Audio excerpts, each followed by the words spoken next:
পথহারা মানুষের পথিক হয়ে এসেছিলে ধরা ধামে কোরআন নিয়ে।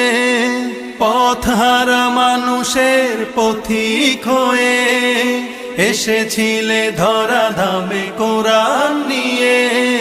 তোমার পথের পথিক হয়ে জীবন গড়ার স্বপ্ন সাজাই।